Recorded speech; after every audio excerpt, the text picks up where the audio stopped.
उंगलियों का सूजना हो सकता है, सर्दी का भी उसमें दबाव ये होगा ही। तो इसमें आप देख ही लीजिए, यदि आप विश्वास कर लें इस बात को, आप मान लें, दूध के साथ सूखा अदरक, जिसको सौंठ के नाम से जाना जाता है, हमारे संघ में शर्मा जी, उनकी आंखें सूज जाती, उनके पाम सूज जाते। तो मैंने उनको बोला कि तुम्हारी आंखें बिल्कुल टपक रही हैं, इतनी सूज गई हैं, तुम्हारे पाम इतने मोटे मोटे हो रहे हैं। बोले महाराज जी तो फिर मैं क्या करूं? मैंने कहा दूध के संग थोड़ी सौंठ ले लीजिए, और इस मौसम में बहुत फायदा करती है। वो बिल्कुल अभी 3-4 दिन में ही, यही की बात है, एकदम बिल्कुल उनको फायदा मिल गया है। यदि कोई ऐसी बात है तो ये उपचार आप भी कर सकते हैं।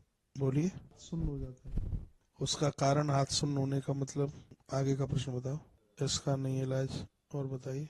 किडनी के लिए तो बहुत ज्यादा लाभदायक है। किशमिश पानी में डाल लीजिए रात को, और सुबह वह पानी पीजिए। किशमिश पानी में डाल करके रात को, और जल को सुबह पीजिए, पानी को पीजिए, और यह किडनी के लिए बहुत फायदेमंद है। और बोलिए। मृगी बड़ी खतरनाक है, माध्यम से भी मैंने इसको निवेदन किया है, तत्काल मृगी ऐसे भागेगी, उस बच्चे को बोलिए कि बाई करवट लेकर के तो सोए, दोनों टांगों में थोड़ा सा गैप रखे, और सुबह जब जगे तो दाहिने कंधे के भर वह खड़ा हो। ये उसके लिए बहुत ज्यादा फायदेमंद होगा। 2-3 बीमारियों में ये बड़ा लाभदायक है। तो खुरखुर खर्राटे की आवाज आती है, उसमें भी नितांत इसको फायदा ये मिलता ही है।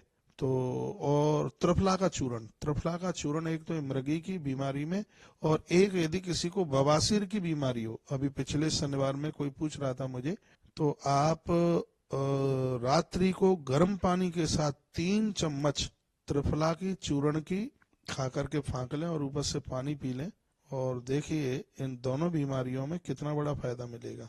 मृगी वाले लोग बाईं तरफ करवट करके सोने, ये तो वैसे सबके लिए फायदेमंद है।